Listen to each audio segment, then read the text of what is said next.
Good evening, everybody, and welcome to TwitchLine. It is 10:15 here on the East Coast. Welcome to TwitchLine. I am your host, Hotohori, joined as always with my co-host and best friend, Mr. Acorn. How are you doing today? Very well, sir. How about yourself? It's been a long day. It is Wednesday, so therefore my week is almost over. So I'm very, very happy. Very good. Yeah, and the heat broke here, so we are all finally enjoying opening our windows and doors again. I know. It's terrible when the heat index was 115 where we were living. So therefore it was impossible to even go outside. So that Yeah, sucked. yeah. It reminded me of Abu Dhabi a little bit. It's started to feel a little bit like that. Yeah, Indonesia came to my mind. My aunt visited from Banda Aceh, and as soon as she came, the heat came with her, and it was distressing. So, Sucks. Well, hug the AC unit and just ride it out. oh, I know, and I am glad for the invention of AC. It is one of the great human inventions of all times. But let's knock some stuff out of the way here. Welcome to TwitchLine. Please, we are home for relationship advice here on Twitch. If you have any questions for us or would like to ask questions of your own, please contact us at twitchlinelove@gmail.com. Our email address is here right there on the screen. You can also tweet us on Twitter at TwitchLine, and you can ask us questions or give us little posts or information. Is wonderful. We might use that in a show, and if you do, and if you we use something that you submit, we will definitely credit you and bring you up here on our show. Also, you can also watch any of our archive shows here on YouTube. Our YouTube link is down below. Help us along. Please subscribe if you would like to watch all the other shows and get notified when we are on live. We're all live currently on YouTube and on Twitch. And for those who want to listen to us on the go, we do provide a SoundCloud link, which is also below. Our last show that we had is also on SoundCloud Live, and you can listen to us there on SoundCloud in your car, during a workout, while you're going to bed. All of those ways are acceptable, but we just hope that you want to listen. So, thank you for joining us tonight, and we've got some great topics for you. We didn't do a Sunday focus segment because I was co-hosting an Overwatch tournament, which I was on for 6.5 hours. But we're back, and our current Sunday show will be back as scheduled, as always, and we will do a focus topic for you then. But today we're going to be answering questions from Reddit and doing a personal Q&A with both of us, so maybe you get to know us a little better as your hosts here of Twitchline. So, whoops, I'll take that down, and I'll put our first topic up here, Tim. And our first topic is an interesting one. We're a little older, but I think this is a very viable question to our Twitch audience. Agreed. And I think that you can apply it to your life if you're going into college, if you're in college, if you're in grad school, or if you maybe even you got kids in college or moving towards that, and you're thinking about what they're going to be going through. So that's applicable. Oh, And it's straight to the point tonight. There's not a lot of reading involved here, so it's going to be mostly us just talking about things. But the question by Badlands987, and this is in the dating advice Reddit, is dating in college easier? And he says, I'm going to start my first year in college in a couple of weeks, and I've heard that dating in college is better. I'm nervous because I never really had an official relationship before. hmm. So yeah, there it is, straight up. Eh, And my my initial response is the answer to that question is yes and no. It is both those things.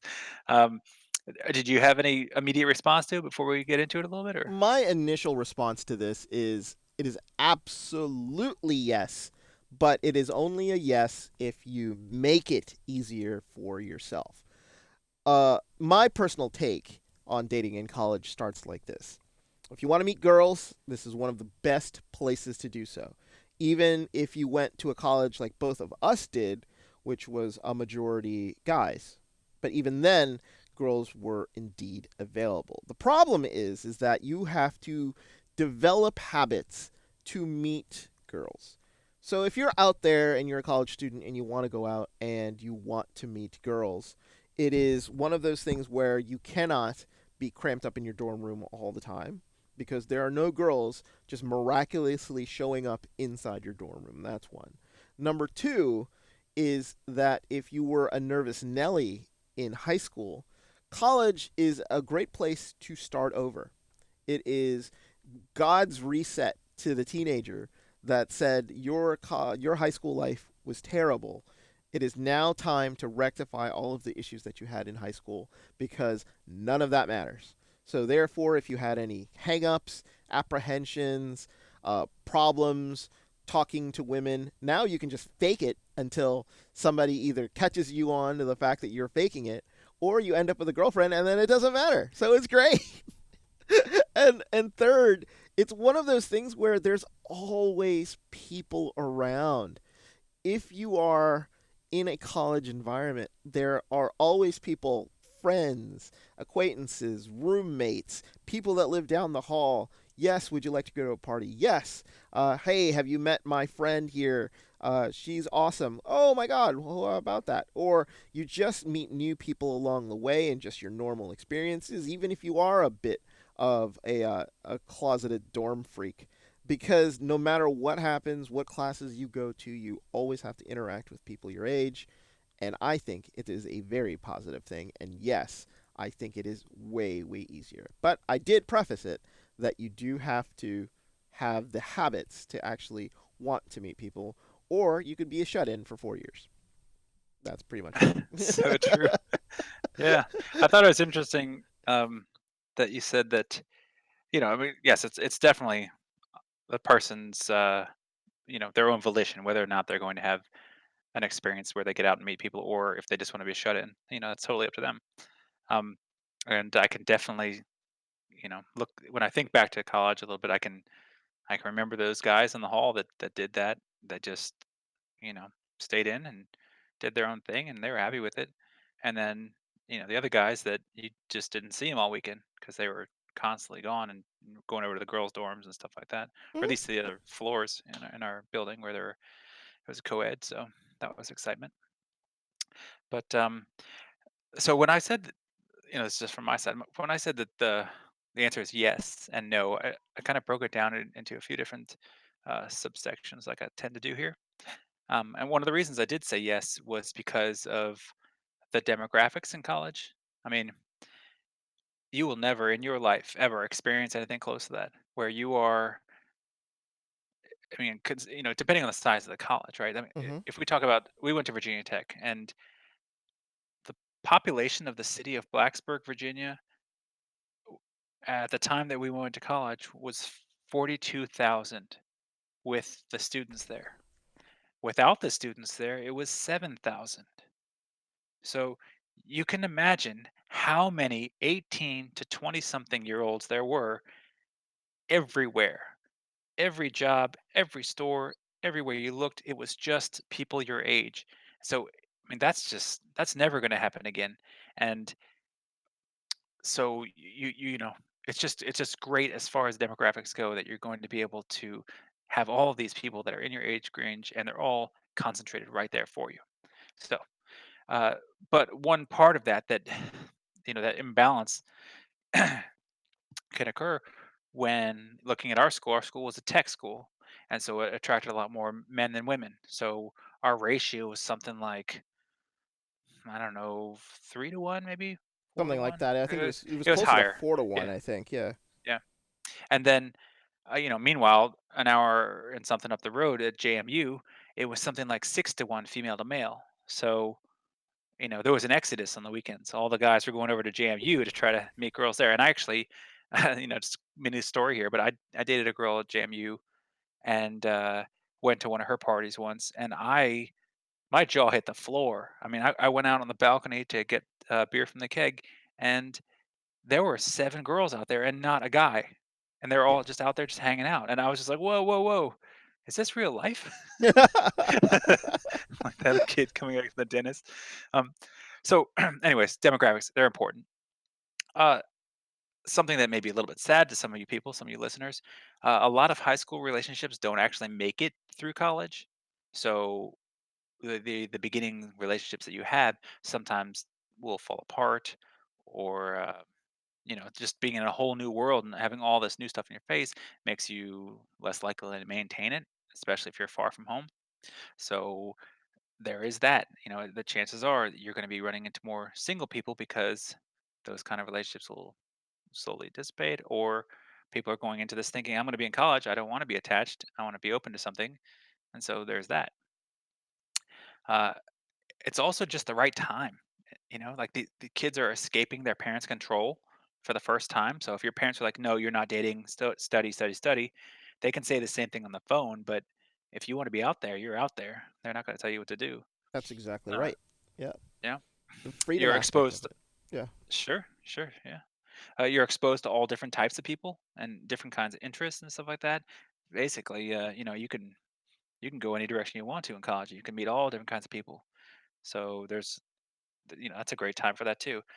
Everyone's in the same situation as you, so a lot of people are showing up there without more than a handful of connections, and so you're all making new friends. And as you make new friends, you can make new romantic connections, right?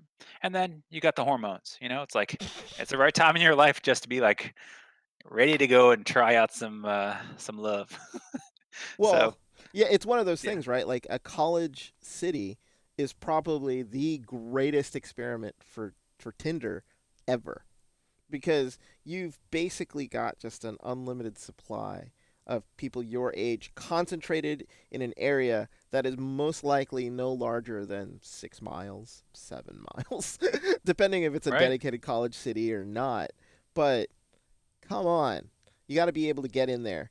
So, like, the hormones will be raging from everyone. Plus, there's alcohol. People will be uh, uninhibited in places. People will just be available. And the thing about it is it's only easier if you make it easier for yourself. So you have to be able to go out there and talk to people and be able to communicate and hang out and be fun. And naturally, what'll end up happening is that people will congregate to you and be cool about the whole thing. So I Right. honestly think it's great. I mean, there are people also that suffer from the end of it where uh, they loved it so much they don't ever want to leave it. And that's a whole different problem. It reminds me of Days of Confused. Yeah. Yeah. The guy that's like, yeah, those girls stay the same age. Yeah, Yeah, I this get nasty older, old but dude yeah, I know. cruising. There you go. You got it. Um, one other element before I go on to the no's, or the reason for no. College, you're never in your life going to have more free time to waste as you please than that time. So, Mhm. of course, depending on how you do it, but in general, if you go to class, you do your homework, like there's still plenty of time for you to spend just doing whatever you want, and so that you can dedicate that to finding someone. The reason I said no is because even in college, the dynamics of socialization are the same. Meaning that if you were very shy and afraid before you went to college, driving 2.5 hours to get there doesn't change your psychology. If you thought you were, the loser or the outcast, or if you had any hangups, those things come with you. So you can reinvent yourself there, but that's going to take active internal work. And the good thing is no one has any prejudice against you showing up there, and most people have hopefully matured beyond high school where they're not just going to join a clique and treat you poorly because they want to impress other people. Like that stuff just goes away, thank God. Yeah, um but Go ahead. I want to say that there's a positive to it too.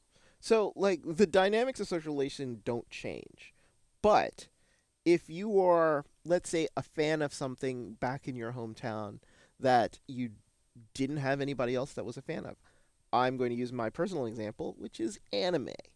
I was a huge anime fan from my high school, but there weren't very many people who liked it. I go to college, all of a sudden, there are 3 clubs at the point that I get there that were anime clubs where I could go watch anything I wanted to literally on a Tuesday, Wednesday, or a Thursday. I ended up meeting new people. I ended up meeting people with similar interests. Then all of a sudden, that same dynamic of where I was a social outcast as an anime fan because nobody would get what I would be talking about or what I would be watching, all of a sudden changes, and I am surrounded by like minded people. So, in a way, it it sort of works in your positive. And that was the only thing that I would want to mention with regards to things that like how socialization could end up like flipping on its head because of things that you may like that you might not have access to when you're home, but all of a sudden in college, all of that stuff starts to open up, and then you get to have a chance to meet like-minded people. So true. Mm-hmm. Yeah, that's exactly right. Um, yeah. So again, and that's totally based on you, right? If you had gone there and you had just kept that mindset of, I like this one thing that nobody likes, and I'm just going to do it myself in my room, then then it doesn't actually help you. Yeah, But yeah. you took a step out and you made those connections, and suddenly you were like, I remember back in college, you were pulling together auditorium full of people Mm-hmm. that were spending the night, like just binge watching that stuff. So, that's kind of cool. Oh, I know. And like we got Uh, people from North Carolina coming up too. So there were people coming up that we would throw these conventions on like one of the weekends, a couple weeks before Thanksgiving, where we would have like a marathon of stuff. And because it was college and you could, rent out or you could like sort of reserve college rooms as long as you were a college student and an organization on campus, you could have little mini festivals. And it was fantastic. So it was great. So for all those anime fans out there, yeah. okay, well, not to burst the bubble, anyways, but I still got some more reasons for no here. Uh, Why it's difficult to date in college. Uh, Competition can be much higher, right? You're with however large your high school was. Let's say I don't know, a few hundred. I'm not sure what high school populations are like these days, but Ours was let's 700 even for our say class, it's right? right. Let's Yeah. say it's 700 people. There are going to be places you're going to have access to people, whatever. But you get to a college, and suddenly that's just boom, right? So Mm. you may have more options, but you also have a lot more people, that are also able to compete with you for those options. So, uh, and if you are not comfortable or skilled at that social interaction and kind of like reaching out and making those connections, then you can suffer in this way. Uh, Next thing, most college students are just poor. I'm sorry, you're poor. And so not having money in college can definitely be a detriment to being able to go out and date properly. I mean, a lot of what you're doing in college is hanging out in your dorm rooms or in your apartments anyway. So there's a lot of free stuff you can do. But if you really want to properly go out and spend money, it's going to be tight. But Uh, I have a Good. counterpoint to that. It is the Go for it. only time as a man that being poor is acceptable. And the only reason I say that is because the women in these college towns are in the equal position like you financially unless they're being supported by mommy and daddy. So, in most cases, most college student males as myself were dirt poor, but you had to make do, and it was easier to make do as a college student because everybody understood where you were coming from. And that True. is a negative and a positive at the same time, at least in my eyes. Yeah, very true. Another element that you might consider is that you just might not have time. I mean, depending on how you do college and what your major is, how invested you are in your work, and if you have to work a part-time job outside of that, dating might be difficult just because, a lot of the guys that were at tech were engineers, and then, the girls that were in agriculture and, all over the place, but they were sleeping in their labs. They were at the library all the time, and it was just not on the priority list to be dating. So, depending on how invested you are in your studies, it just might not be the right time for you. Yep. And the last one before we jump on here, um, is depending on your life, where you're living. So if you're in the dorms, you've got someone else's rules guiding you know your dating life. If you want to have someone stay over, you have to sneak them in through the side door or crawl through a window or something. But if you got your own apartment, then you're more free. So, but I will say this: this is sort of a side. Uh, I do believe everyone should start off in the dorms and then go to the apartments after. because you make such awesome connections. If you immediately go to the apartments, it's a little harder to make those early connects in college. So, Yeah. anyways, Yeah. that's just a side point there. Um, do you think that it's any different now than it was when we were back in college? I mean, I know you were talking about Tinder a few minutes ago and how that might change how college campus connects to each other. But do you think there are major differences between our time of college and today?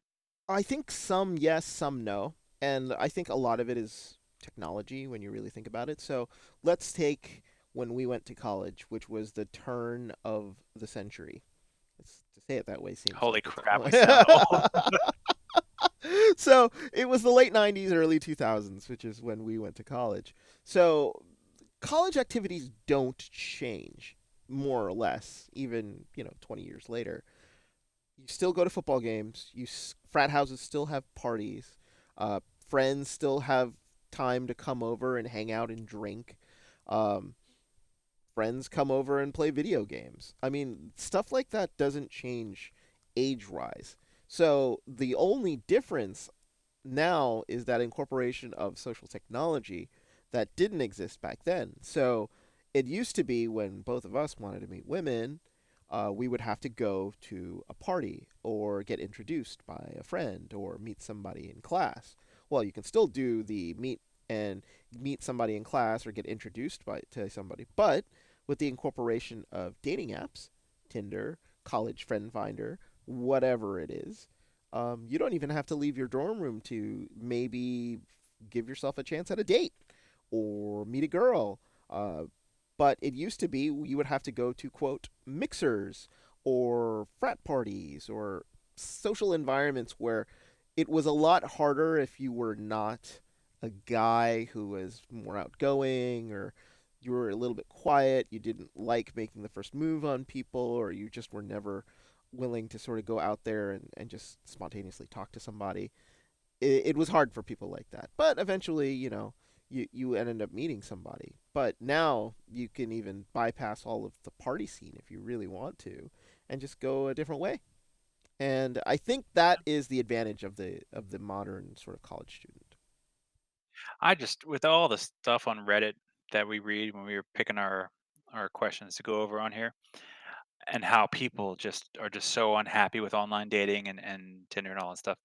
I just have to imagine that getting on Tinder in college, just have to be inundated with people to swipe on and like Oh yeah. having a billion options, yet none at the same time. I just can imagine that it's like whatever frustrations people have in cities in their work life, whatever, that has to be amplified in a college campus. Um, And remember, and it'll be the first time they'll yeah, be usually on Tinder legally, because theoretically you're not even supposed to be on Tinder until you're about right, 18. So there are high school right. students on Tinder. They just won't tell you they're high school students. But in college, in a college town, you're going to assume that everybody's going to be 18 plus anyway. So it could be their first real meaningful sort of experience with Tinder, as opposed to, making sure that you avoid the old creepo, essentially. Well, yeah, it's got to be a brave new world there, man. Yeah, And considering people don't have a lot of history in dating, so they're exposed to all of it immediately, and exactly. that's got to be its own dangerous situation. Just please wear condoms, people. Jesus. Okay. It is the well. It's Anyways, true. It is true. It is the land of casual sex. So men and women both will be experimenting with the hookups, the one night stands, the what is it, the shameful walk home at 8 in the morning in your clothes that you wore last night. Depending on where you are, it's both for men and women. By the way, you see it in the morning by both sexes, and don't be shamed if you're thinking that it's just one or the other. It's not. It's both. You could sit literally from where my dorm room was, and you could see people basically walk in to our dorm early in the morning, and they had a good time that night before. It's just you sort of keep your head down, head straight into your dorm room, and then sleep till about 4 in the afternoon. so, very nice. so So yeah. before we get go too far down that rabbit hole, let's take on another topic here. All right. So Did you want to lead us into the yeah, so I just wanted to make sure. So, if you are just joining us, welcome to TwitchLine. We just talked about uh, is dating easier in college, and we'll take that down here. So we want to make sure that you are with us here. So we're going to take that first topic down, and we're going to go to a new topic now. And remember, if you're just joining us, I'm Hodo, joined as always by my co-host Acorn. And our second topic here is this is more of a personal question for us, is what was an important lesson that you learned from your last relationship? And it's literally, if you we go to our topic screen here, that is exactly what is mentioned by Maybell998. Her question literally is the topic. What is an important lesson that you learned from your last relationship, and how do you use it when dating today? And it's an interesting question because everybody learns from previous relationships. You take from what you've experienced, take the best of it all, and you pocket it. Make sure you do that again, repeat it. Hopefully, it works for you again, and then you take what didn't work for you and you archive it, and you make sure that you understand that that ain't gonna work.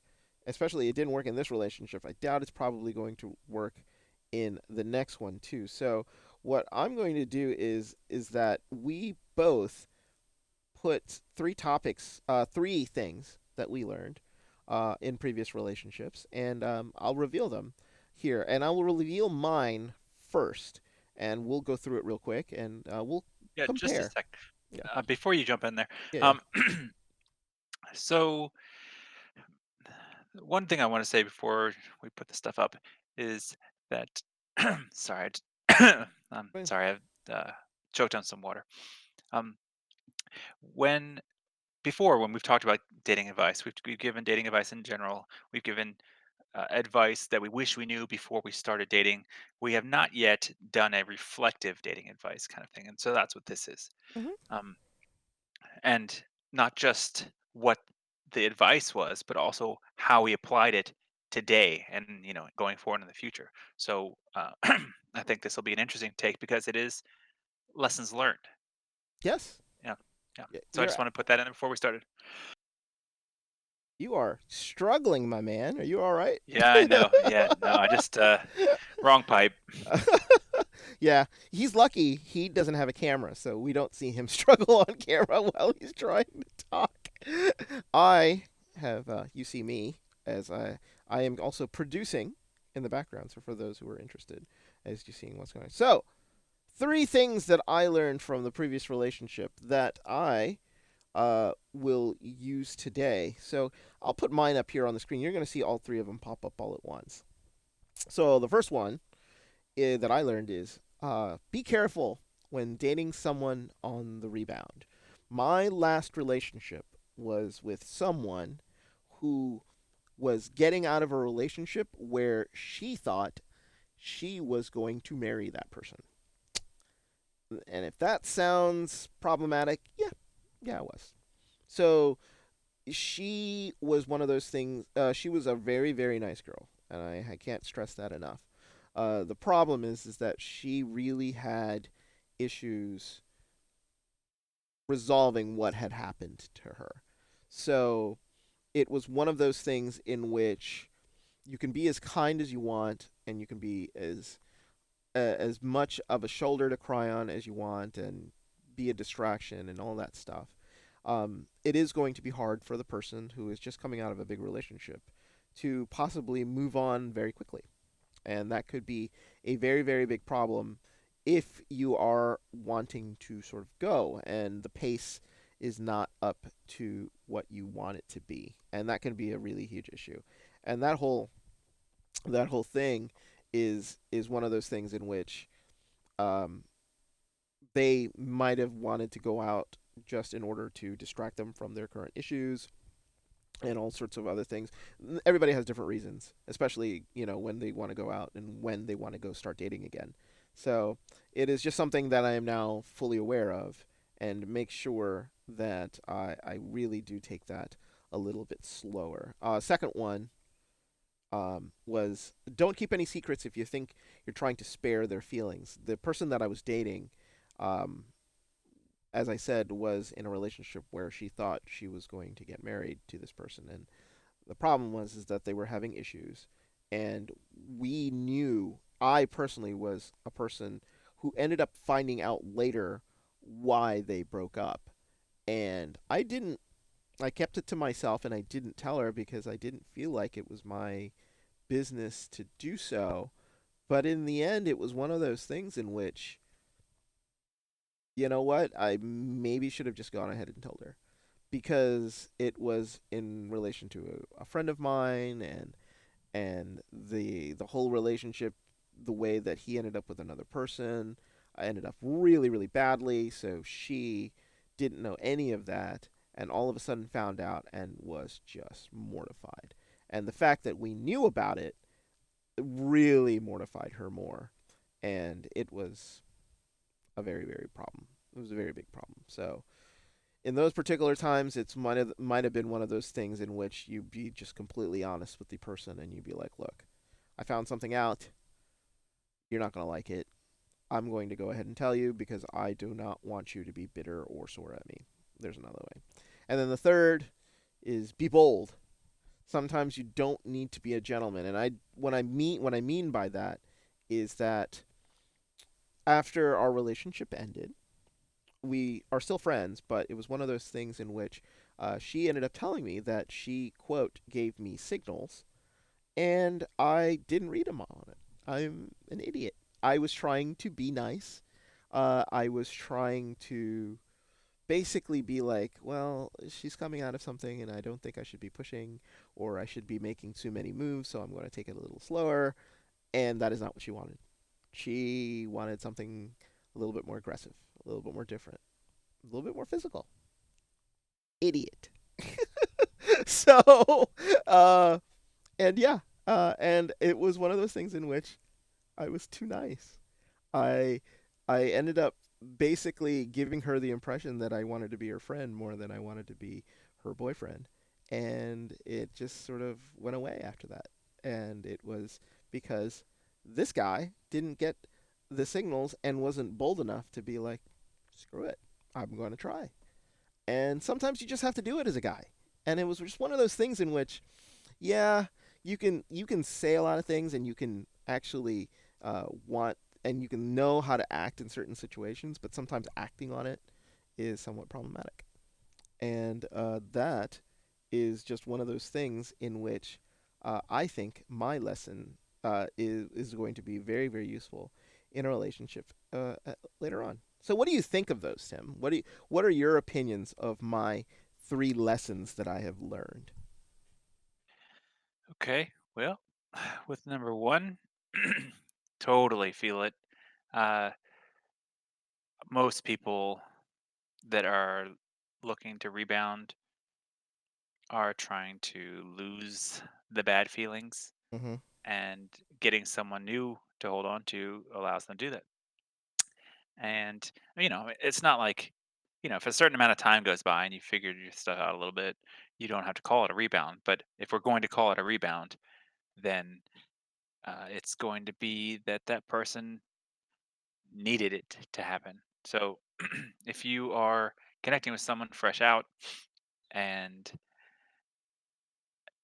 I agree with you. Yeah, just kind of let it be, or do the friend thing for a while. Just or if you get into it, recognize it for what it is. It's there's a good chance that that person's going to be going through some stuff while they're with you, Mm-hmm. instead of going through it and then starting something fresh from a healthy, yeah, healthy starting point. Don't keep any secrets. Yeah, I agree with that one too.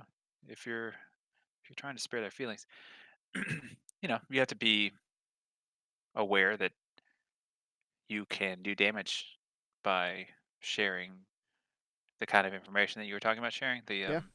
If someone's cheating or something, you could do damage. It can even be put on you at somehow that you have caused things to fall apart, and that's only if the person doesn't have a real good relationship with their part in the whole thing, and pointing the finger in the right direction. But it's dangerous. It's a dangerous game, and uh, but you personally have felt the repercussions Yeah. of opting out there and then Hmm. again holding on to the secrets. So it can burn you either way. You got to make a choice and be behind it, whatever way you go. And the last one, be bold for sure. I am a little wary to say this in an environment where people are very sensitive to uh, unwanted sexual Sexual advances. advances. Yep. So be bold, but be smart. And sometimes being bold is just putting yourself out there so that they know you are also interested rather than just jumping on them.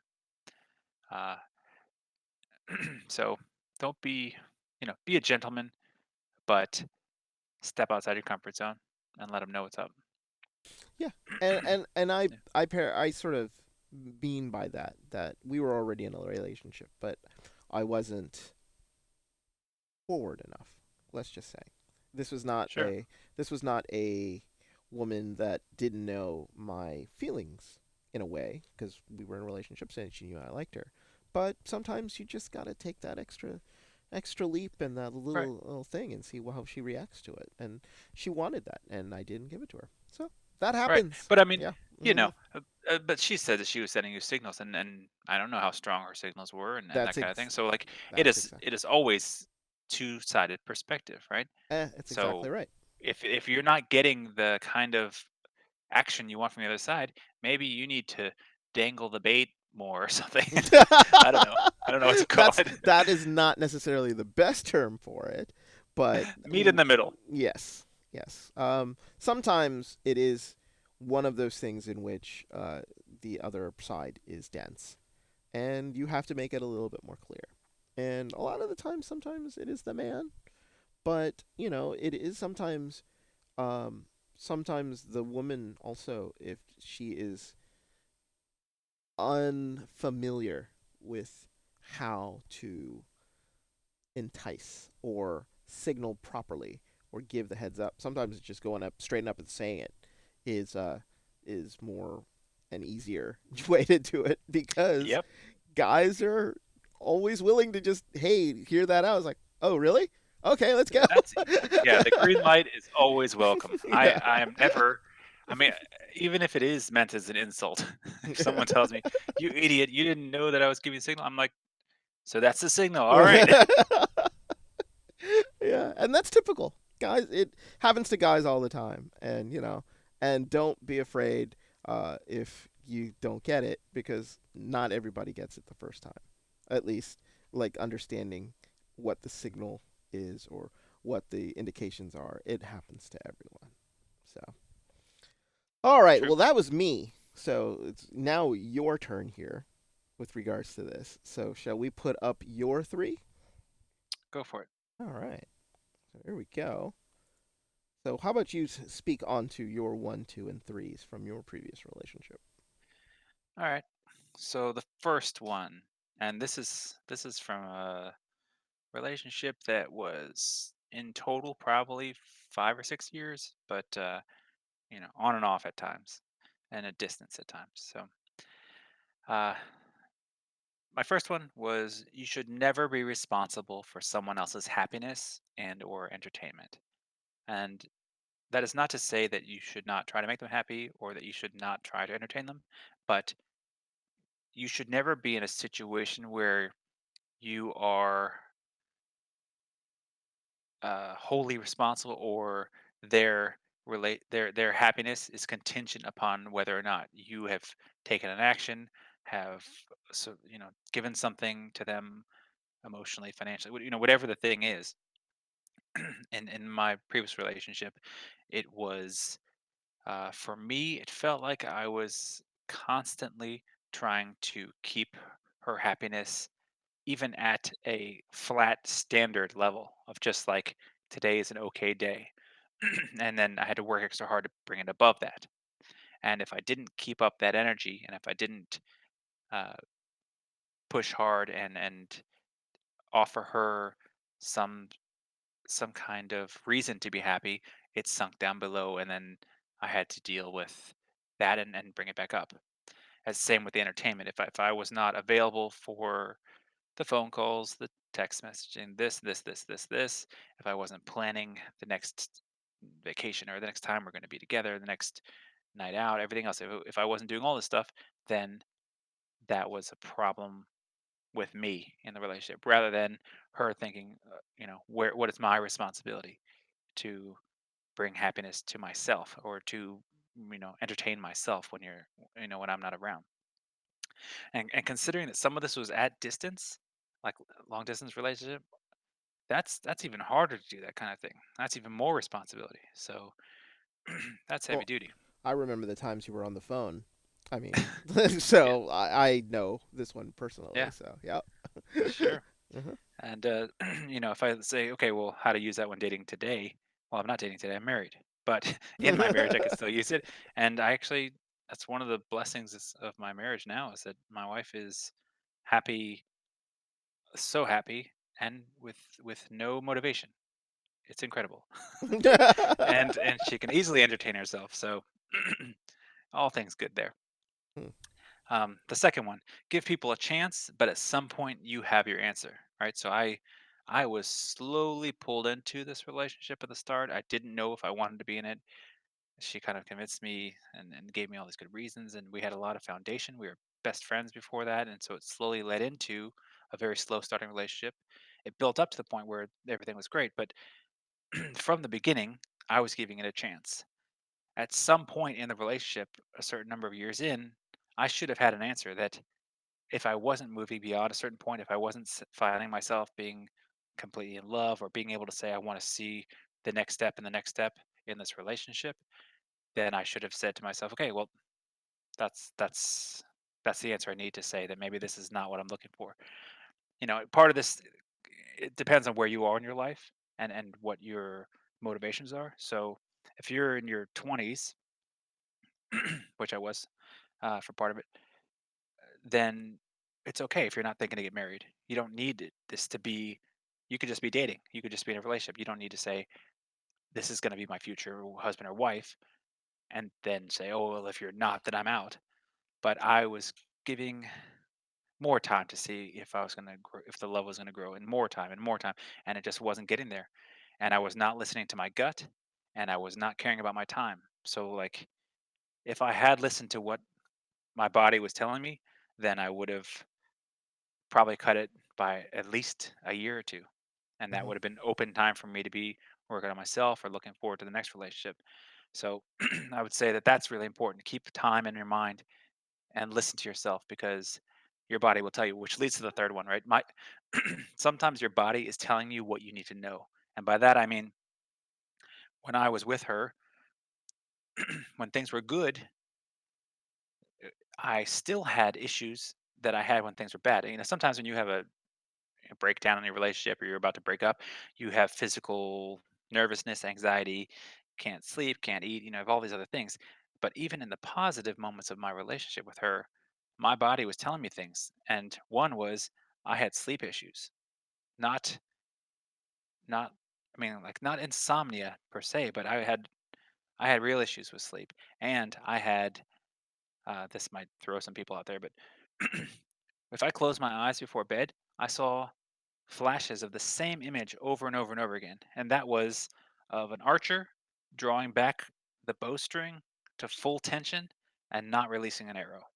I'm like, I'm not some, hippie crystals person, but this was happening to me. And I thought it was very strange because I'm not that person. And it was over and over and over and over again. And after I ended the relationship, it did not happen again. Not once since then. And Hmm. so, I don't know, man. I'm starting to sound a little. Maybe I do need to buy some crystals, but my body was telling me that I was not in the right situation. I couldn't sleep.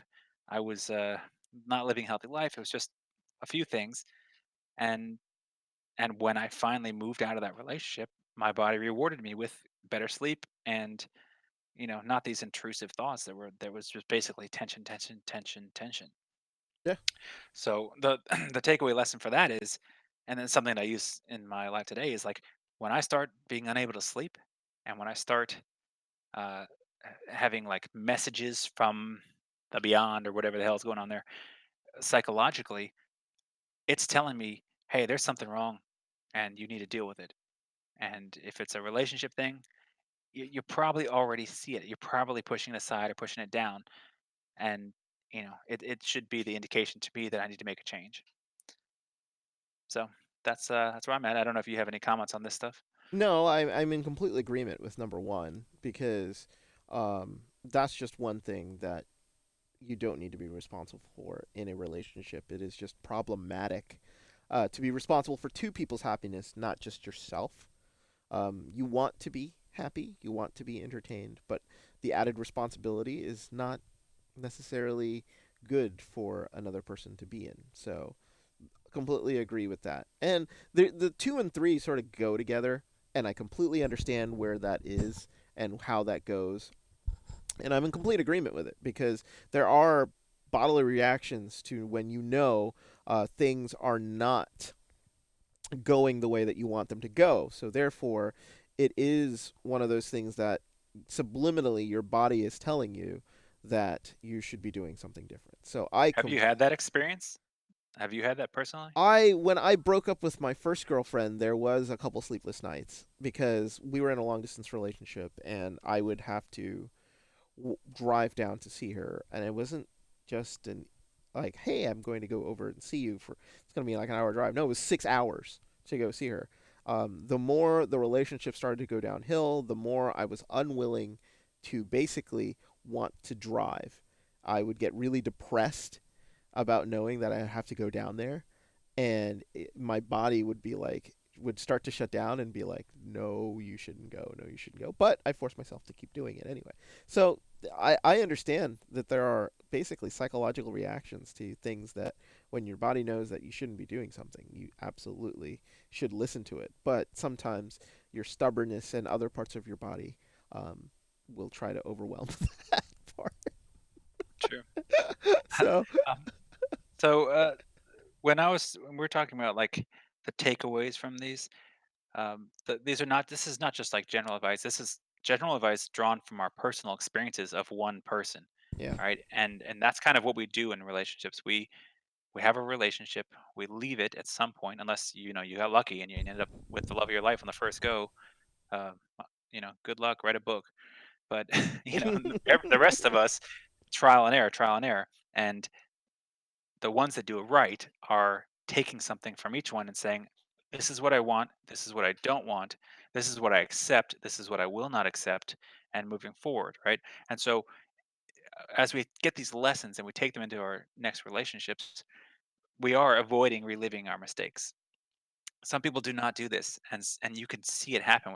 Look at some of your friends in your friend circle doing the same kind of things over and over again in their relationships, and breaking down, crying, wondering why things are happening like this. Why am I the victim? Why do people always cheat on me? Well, you're picking certain kinds of people. Like you have some responsibility in what's going on in your life. So if you do this sort of that self inventory that we talked about from our last, or was it the last one or the one before that? It was the Our one last before that, I Twitch. think. Yeah. Okay, so two Twitch lines ago, we talked about doing a self inventory and having an honest conversation with yourself to figure out where you need to improve, and where you can just kind of discover parts of yourself to be able to improve your relationships. You do that, you won't relive those mistakes. No. And the other thing is just letting these lessons direct you to someone better and not rushing to the exact opposite of the person you're with, right? Some people are like, okay, I was dating this guy and he was a super jerk, treating me, like was just so controlling. So my next boyfriend needs to not want to have any control, has to be the nicest person on earth. And like they end up going with someone that they feel like is a pushover. And it's because they were avoiding the other bad thing from before. So it's you don't necessarily have to go to the other end of the spectrum to say that you learned the lesson. Like you can say, okay, maybe I need something that is not this, but not run away from all of it. Yes. The overcorrection sometimes is something that happens after a bad relationship, but you can even then learn from the overcorrection. So, True. to sum it up, basically is if you do not learn your history, you are doomed to repeat it. And history teachers will say that at the beginning of their history classes. At least the good ones will. Um, but for you to understand it means that it does not just mean it doesn't mean politically, it doesn't mean socially. It can also mean relationships and how you deal with interpersonal connections.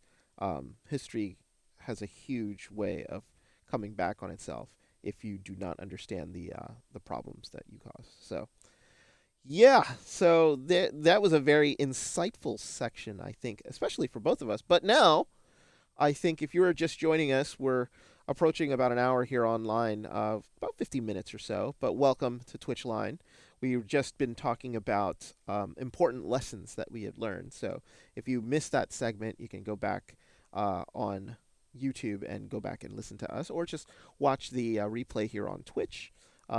So that you can catch that section. But if you're joining us, welcome to TwitchLine. As we're getting to our third topic, Tim, and we're doing something a little different today.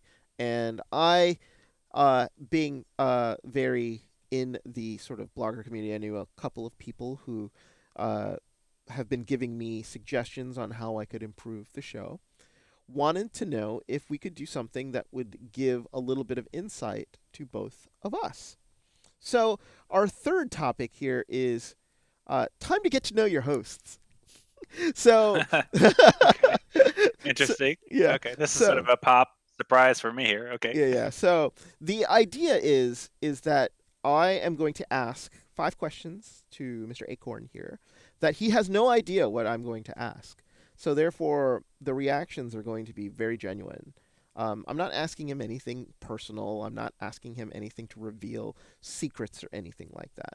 But I am asking him some questions that will want to make him think as to what he would do in certain situations so that you know exactly maybe where he's coming from. And some of these questions are very, general in the sense that, and there's one relationship question that he might, that I will ask him so that you maybe get an idea of what kind of person that he is based on the advice that he's been giving and the way that he answers this question. But, uh, Tim, are you ready? Okay. Here we go. All right. So Yes, I'm ready. pop Hit quiz, me. hotshot. What do you do? What do you do? So the first question, I have to admit that I did write as an example in a little rundown sheet that we do. But here is the first question. Tim is Mr. Acorn is a world traveler. He has lived around the world in multiple countries, and he has come back home. So the first question that I wanted to ask him is because he's been such a world traveler and a resident of the world, is that when since you've traveled the world and come back home, what about your home city now annoys you the most? And just to give people a heads up, we live on the eastern seaboard here of the United States of America, so therefore people on the East Coast have a tendency to be a little bit more snobby. We are not in the South, we are not in the North, but we are in the East. So take it away. Okay. So I guess I need a little response from you before I get started here. Okay. Uh, do you mean do you want me to do this like in the real feels, or do you want me to make this kind of superficial, like an annoyance? I'm thinking annoyances. I'm thinking Okay. like just Okay. top Let's of the keep it on. brain. Like you had told me once that you hate the fact that people in this city wear sandals. Annoyances Well, like that. yeah, I mean, I don't know if it was just in us, but I know that I know what you're talking about. Yeah. No, okay, so we're gonna be superficial. Then I'm gonna say something that annoys me about being back here. And again, I lived outside of the U.S. over 10 years, and I don't know. You could still, if you count Hawaii outside, then that's another 5 there. But Yeah. It far and was away for a long time. disconnected from the continental 48. Right. So I yes. just I came home within the last year. From 7 years abroad. So one of the first things that I noticed in the grocery store that just freaked me out and kind of annoyed me was like how many variations we have on like cereal and things like that. Like this is so stupid, right? But it annoyed me. Like, why the hell do you need 8 variations of Cheerios? Like, there's regular Cheerios and there's Honey Nut Cheerios, and then that's it. If you haven't got it by then, I mean, I've seen like blue Cheerios and cherry Jubilee. I mean, there's all kinds of crazy stuff. I don't need that in my life. and I don't need to be wandering up and down the aisle just trying to find what I'm looking for because of the overabundance of just extra stuff.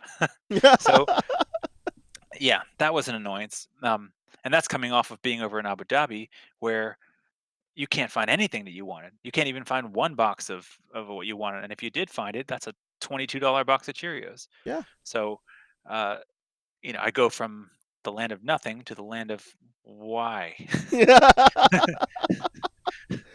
So, is that what you were looking for? Yeah, that's exactly what I'm looking for. So, Okay. the funny part about it is I've lived mostly in America all my life.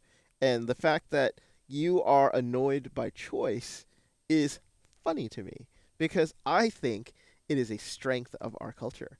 Yes, there are 17 different brands of Cheerios and 30 brands of or 30 types of Oreos, but sometimes I just need those strawberry Cheerios. Sometimes I need the peanut butter Oreos.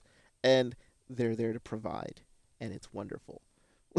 So therefore, I guess if you Okay. haven't, yeah, I guess But if you haven't been living with that choice for a long time, I can understand how can it be overwhelming. I'm going to give you a book that I read that is by what's his name? Barry Schwartz, The Paradox of Choice. It actually, it's a psychology book. It indicates that people who have too many choices actually are less happy overall. Oh. And I think that if we wanted to apply this to Tinder and the online dating thing, it would very much show up there. That you have too many options, you are suddenly unable to make choices. So I'm Interesting, throwing that interesting, out. I'll interesting. send it your way, see what you think of it. Oh, But I let's will. keep this thing moving. All Give me right. another question. What do you got? What do you got? All right. What would the perfect date night be? Date night or night out with your wife? And the second part to it is, would your perfect date also make her happy? Is my question. So would she find Oh it boring? no. No, no. So this is something I can you as a single man, this is something I can tell you about marriage. Yeah. The pursuit of perfection is unnecessary. And it is all about compromise. And so if you wanted to ask me what my perfect date would be, I would be designing the date around what my wife really likes Hmm. because she is much more interested, excited, and happy about those kind of things, those dates. I am very much a homebody. I'm perfectly happy and content hanging out on the couch, eating, cooking food at home and just chilling. Um, if we were to go out, I like a lot of the foods that she likes, but she doesn't like all the foods that I like. So her perfect date would probably be something with seafood and more upscale, uh, going into DC instead of staying on the Virginia side. Uh, for me, though, my perfect date is just very simple. Like, just good, wholesome food that you pay not too much money for, but tastes good and fills you up. And I'm just a simple man. So That is an if- see. This is yeah. just to let people know. I have known Tim over half my life, actually more than half my life, and these answers do not surprise me in any way. So therefore, it is actually I would have expected that type of answer from him. So these are not surprises to me, but I mean, for those who are watching or listening at home, I'm hoping this is providing a good insight as to what kind of man that he is. So, but yeah, I figured it would be something like that. So, all right. Right, but if you ask me about what my common dates are, they're mostly the going out and going to someplace that's more upscale and just Yeah, basically taking care of my wife. yeah, yeah. That's what it would mean. It's like you would want to make your perfect date would be to make your wife happy in wherever you go. So that would A yeah. So, third question. If you had to change something about yourself, what would you change? So, what about yourself would you change if you could? And it could be okay, emotional, it could be deep physical. or superficial? Do you want this to be silly and stupid, or do you want me to go So, deeper? so two things: one physical and one physical and one something possibly emotional or mental. Huh. Okay. The physical one's easier. I had so being over in Abu Dhabi, having it be 120 degrees outside all the time. It's very easy to stay inside and eat and sit. So I gained a bunch of weight over there, and I'm not very happy about that. I used to, I mean, going into college, I weighed a buck 35, and you could see my ribs on both sides. Uh, Worked out, got a little stronger, got a little, good shape. I felt good about myself for a long time after that. But then, like, just putting on weight, way more than I ever had before, and it's uncomfortable. Had some little health issues related to it, so like, I am definitely cutting back and trying to work on that now, and seeing some progress here. So Hmm. I'm happy with that. So the change is continuing there. As far as my insides, I would say that I would like to change. And if I could just snap my fingers and have this, it would be amazing. But I am too comfortable being uncomfortable. And what I mean by that is that I stay in uncomfortable or negative or bad situations for too long, longer than I should. And I don't know if that's procrastination or if that's avoidance of something, but it just takes me too long to get moving on to the next thing Well, and motivating myself out of these things. it Yeah. was one of the things that you learned in your previous relationship. So that was one of those things that True. you True, mentioned. but So, there's still elements alive today, so mm. um, it's still something I'm working on. Oh, Yeah. well, there you go. All right, question 4. If you only had to keep one thing, your sense of taste or your sense of touch or feeling of something like that, which one would you keep? And the reason I ask this question is because my friend here, when we would go shopping for clothes, had the most unusual technique that I has rubbed off on myself, which was one of the weirdest things that I thought would rub off on me. Is he used to go through and literally touch everything to make sure that the clothes that he was buying were as soft as he thought they should be. And it was just one of those things I always thought funny when we were growing up, but now it is something that has rubbed off on me because I now do the same thing. But I also know that he loves delicious things very, very much. And it is one of those things that I know that he enjoys them a lot. So if he had to keep one but lose the other, what would it be? I would lose taste and keep touch. You would. Uh, I mean, it's hard to say this kind of thing. This is always a strange question, I but know. I uh, know. I mean, yeah, food is awesome, and without taste, I think that would take away something really significant from my life. But I mean, what you said was dead on. I still to this day need to go like everyone's shopping online. I just can't do it. I just have to go in there and I have to feel it and I have to know this is what's gonna feel comfortable. You know how I am with like buying bed linens, towels, toilet paper, just all that stuff just has to be Has to be soft. right. And Yep. and people can laugh at it, people can say that, but like if you take on my method and you do it, your life will be better and you will be coming back thanking me, guaranteed. So, So for those at home, just a quick thing. If you ever go to a Macy's, don't buy anything. Just touch everything that you just don't even look with your eyes. Look with your hands and see and only try on things that you feel like are nice. It'll in a way okay. it'll change you, I I'm gonna think. do it for you right now. Anyone who's listening, go to Armani Exchange. Look for the just wait. I'm not making any money on this one either. Okay, go to the Armani Exchange. They're $25. They're these Pima cotton T-shirts, and when you buy them, you will say, "Oh my God, what have I been doing with my life until now? This is the real stuff." So I just put that out there. That's free. This is better than relationship advice. This is gonna make your life better. All right. Free plug there for the Armani Exchange. And then the last question, Tim, is number 5.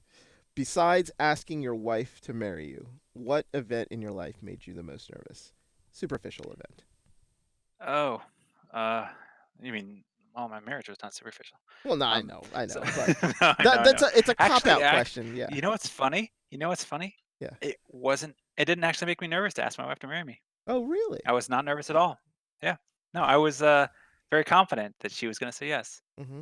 And I'm not being arrogant here. I'm just saying, like, I just, I just Well, knew. I considering knew she's where we were in listening in our the relationship. background, she knows. She's in the other room, but Okay. anyway, I could say it in front of her.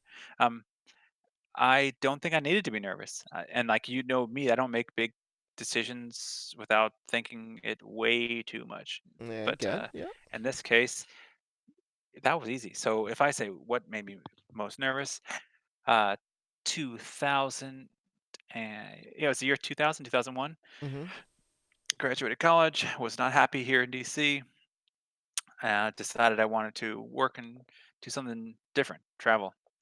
So I ended up uh, going online and finding job opportunities over in China. So, my previous travel experience at that time was I had been outside of the country to Mexico, to Cancun, Mexico, which is honestly just the worst of America in Mexico, you know. Uh, and I and that was easy. But like beside that, I hadn't gone anywhere. I took a job in northeast China. Not like, I mean, Beijing's northeast, but this was like fly to Beijing and then go 12 hours north towards North Korea and Russia. Um, City of 2 million people. There were maybe 10 foreigners, including myself there. So it was far away. I didn't know how to say hello in Chinese. I was just like, I mean, that was nerves right there, dude. I Mm-hmm. remember oh my god, I remember the first night. I sat down to eat. I didn't recognize anything on the plate. I was looking around, everyone staring at me eating, and I nearly threw up on the table. I went back to my hotel room and like put all my luggage up against the door because I wasn't sure that maybe someone would come in, maybe someone would try to steal my stuff. Like I just, I was this kid fresh out of school and had no clue about the world, and there Yeah. I was, Just thrown nowhere into the deep China. end, right? Yeah. Yeah, No, I get that. That's cool. Yeah, you see, I didn't know about the whole door thing in the first night. See, I'm still learning stuff too. So, but like, you put yourself out there. That was such a risky thing to do, to just sort of go out there into the and world half and be like, stupid actually. yeah, But you're young. That's the time to do it. right. So why not take a chance when you have the opportunity to, right? So Truth. that is the thing. So time to turn the tables, because now it is time for you to ask me 5 questions. So it is Okay. one of those things. Now I will actually repeat the question, because what will end up happening is I will fill the question in here live, because I have no idea what Tim is going to ask me, because we want these answers to be spontaneous and sort of fun to see what my initial reaction is. So we told each other ahead of time that we would be asking each other 5 questions, and this is my section. So, all right, I am a little nervous because I don't know what you're going to ask me. So, okay, so here we go. I'll start you off easy, All okay? right. Um, so when you're not saving people's relationships and guiding them to happiness, Uh huh. what do you do with your free time? What do I do with my free time? So this is a very easy question. So in currently, I have tried to find ways to not spend money in my free time. I personally love the cards of poker. Um, it was a major thing that I had in my free time, because I was surrounded by executives where I work that also loved playing cards, and it became a very lucrative habit. But yeah, as I gotten older, I realized that hanging around in casinos with 70-year-old men who play poker because they're retired is not necessarily the best thing for me.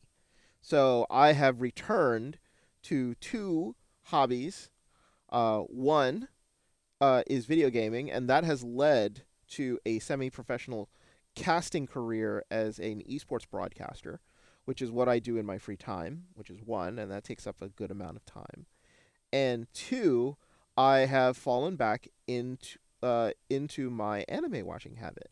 And I am older, yet I have discovered that in the gap where I became a professional man and started working in the world, and after I went to college, there's this huge dearth of shows that I completely missed out on. And I find that my taste has changed. And that I used to be a stereotypical, I like fights, I like giant robots, I want shit blowing up on the screen. I now watch pretty much nothing but heartwarming stories, romances, and slice of life shows. And that is because I am older and find those more interesting. So those are my current free time hobbies. Very cool. Yeah. All right. Yeah. And Um, I like yeah. getting my friends involved in my anime watching, as for those who do not know, that after the show, we will be watching an anime about working out. Yes. We don't have you quite in the gym yet, but It's this fun. is the first step. Yeah. Yeah. All right. So let's go to the next one. All right. Uh, what is something about you that you are a little bit arrogant about? What is something about me that I am arrogant That you're a about? little bit arrogant about? Yeah. What is something that you think you know, you think you're better than most people at, or you think you're really like, what are you feeling really good about yourself Oh, on? stupid knowledge. I pride myself about knowing Jeopardy questions. And what I mean by Jeopardy questions are, I mean just random facts about things. Uh, I have a tendency to interject myself when people are just having small talk and talking about things that I think that they should know about. Um, I read a lot of random useless knowledge that for some reason or another stays in my brain and doesn't go away. And I am always willing to interject that knowledge when people are always talking about it and correcting people when they are wrong about stuff like that. And Yeah, that feels good. sometimes it gets me into trouble because it gets into people get into arguments or people think that I'm wrong about things.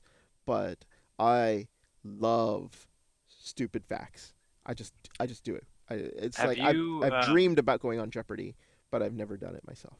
What about? Why aren't you into pub quizzes and stuff like that? You can make money. I could make money doing that stuff, but then Or free beers, that would require me going to a pub quiz, which right? I've been to a couple times and I just don't find that as fun. I just like I got for me it's like it's nice when I'm in a random conversation with somebody and they bring up something they don't understand and then all of a sudden, haha, I can educate you a little bit on that. And I find that enlightening and it sort of gives me a little bit of an ego boost saying, oh, I know something that you don't. Let me tell you why you're wrong. All right, cool. Yeah. Number three. All right. What is what is the best part of being a single guy from your Oh. point of view? What is the best part about being a single man? By me. So, I think is that the best part is that there are no restrictions on my time. And this is something that I love. I don't have any obligations to do anything for anybody else because I am married to them or because they are my girlfriend. It is something freeing about waking up and at noon, 1 o'clock, without any reasons except that I wanted to wake up at noon or 1 o'clock. And I can go about and do what I need to do. There are no personal obligations. There are no family obligations. There are no, um, you have to do this because you love me obligations. None of that stuff. Uh, I find that to a point freeing, but it can be a bit detrimental to my life because, I'm just not out and about as much, but it is something that I love. And that is what I think is the best part of being a single man. What do you think about that? Is that I know. something? Yeah. I know. I can see you live it, man. Yeah. Your time is your own, and that's beautiful.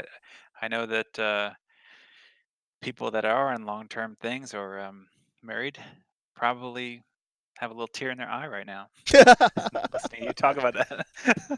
Well, that's the thing, right? Like relationships will definitely change the way you spend your time, especially when you start to have kids. You are married. You get older. There are family obligations. Parents get older. You'll need help. All that other stuff. Um, and it was just one of those things in which I know a lot of married men, and all they want is to be alone, just for an hour. And one of my friends, 3 kids, is like the kids aren't in the house, and it's just personal. mental freeing time that he loves, and he just savors it, and it's just fantastic. But I completely understand when I have it all the time. Uh, he just he asks me every Monday, "What did you do this weekend?" I said nothing, and he just gives me this look. Ah, So, nice.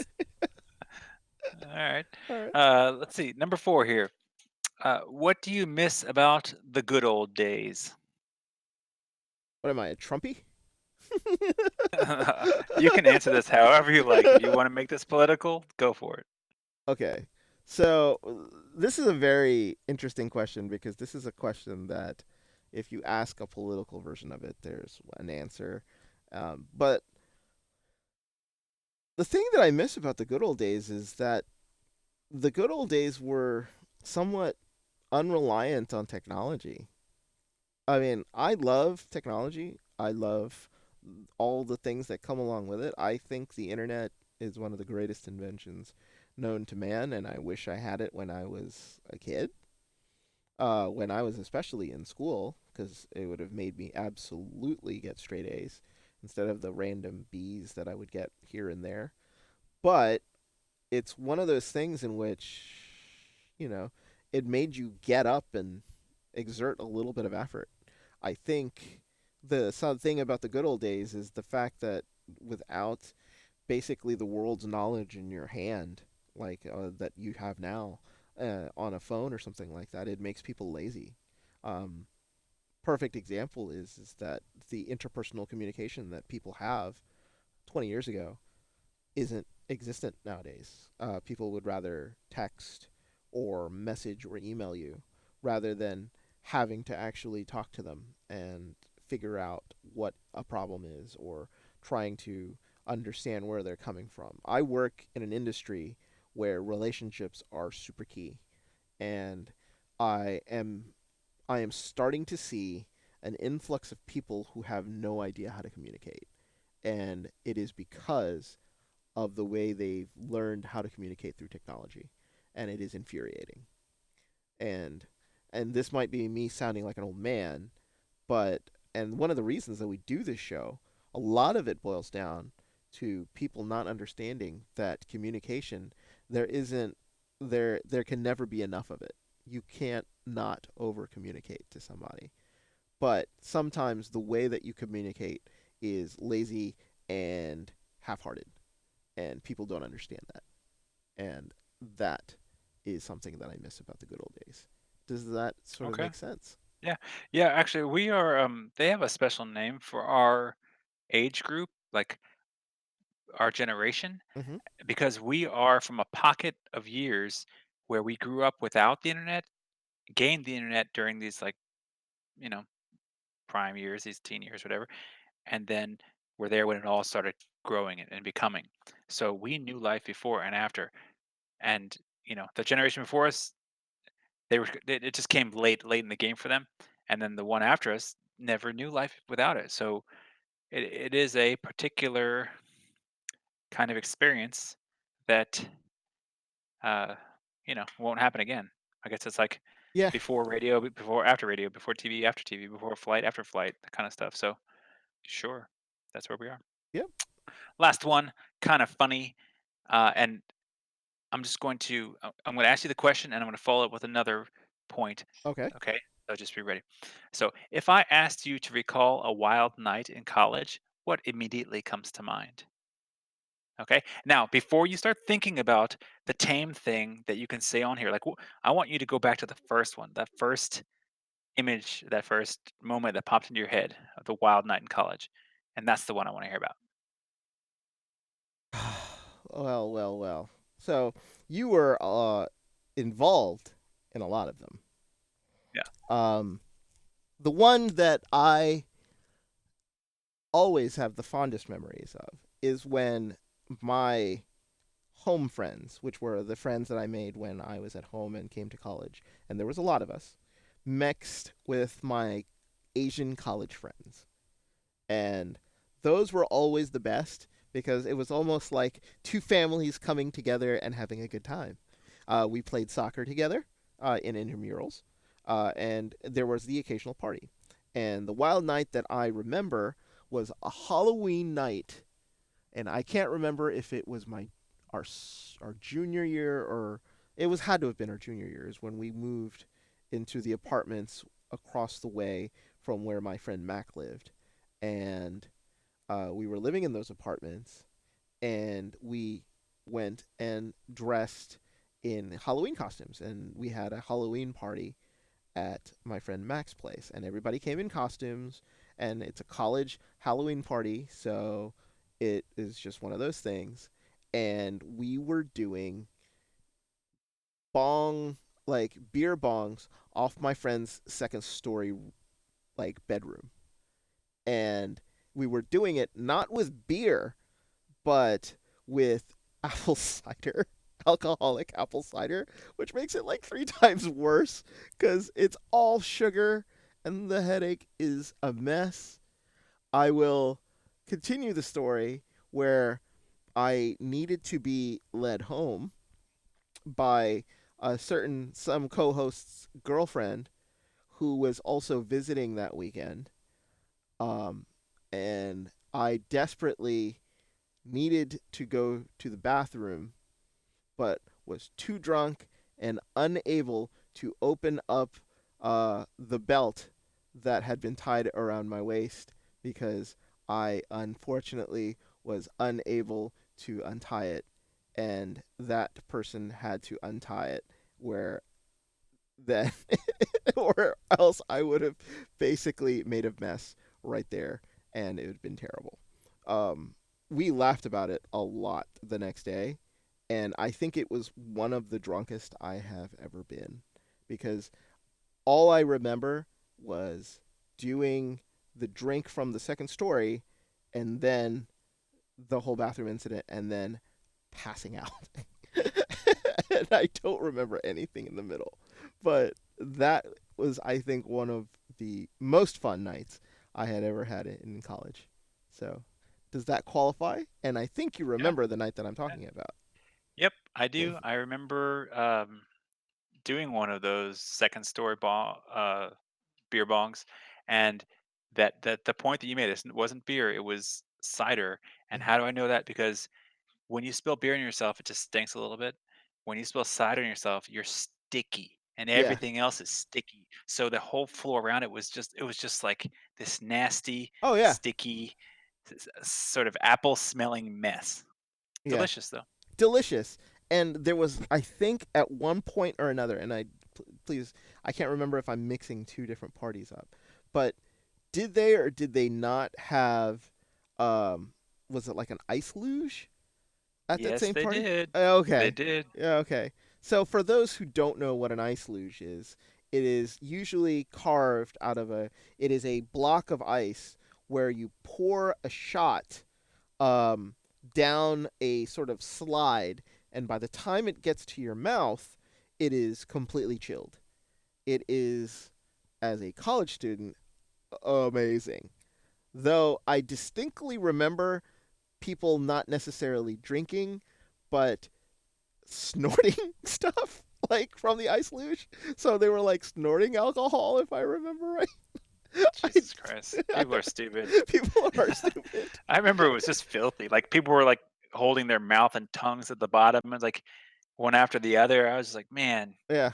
If this you is didn't how get, it all happens. like, This is luckily none of our friends had herpes, or that would have been a huge problem. Aw- awesome. Yeah. But, there were other times like that. I also remember a certain someone's 21st birthday.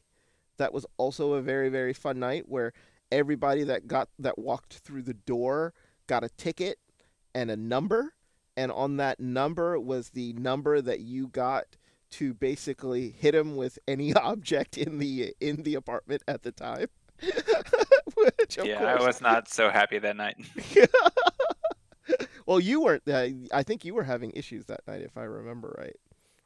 But he was very unhappy that night, as he thought that that was very unfair.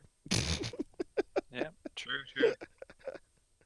But yeah, so that's a little bit of me there. We've gone way above the normal time. We've been trying to normally corral these to an hour or so, and we've gone over by a good 20 minutes here, Tim. So, oh well. Oh well. I know. We had fun with this. So, hopefully, everyone here has gotten an idea, a little bit of what makes both of us tick, and hopefully you find that enjoyable. So we wanted to share a little bit about ourselves, and hopefully people enjoy that particular section here of the cast. So we're just going to then end it here on that. Thank you very much for joining us. Tim, any final thoughts on today's cast for what we've talked about, or maybe what we've revealed about ourselves? No, it's all as I expected. You know, this it went as I expected, except for me choking on the water. That was kind of annoying. But I just wanted to say that come Sunday, we will be back onto our Sunday focus topic, where we go a little bit deeper about any particular relationship topic, and this one coming up is going to be about how to avoid being jaded or becoming jaded in modern day online dating and all that kind of stuff. We're going to give you some tips on how to you know carry on, continue on. Yeah, hopefully that will be helpful. If you do want to catch our last Sunday advice show, where we talked about baggage, that is available on our SoundCloud for those who want to check that out. So that is available there. Also on our YouTube page, that is also available. And as always, if you have any comments, concerns, or questions, you can email us at twitchlinelove@gmail.com or tweet us at twitchline. But for Acorn, I am Hodo. Thank you so much for joining us today here. Hopefully, we have been enjoyable to listen to, and hopefully, we've provided you some good information and background and advice. So, until next time, please join us on Sunday for our Sunday Focus segment, and again here next Wednesday at around 10 o'clock, where we will do more relationship help and advice. But for uh, Acorn, I am Hodo. Thank you so much for joining us today, and we will wish you a good night. Good night, everyone.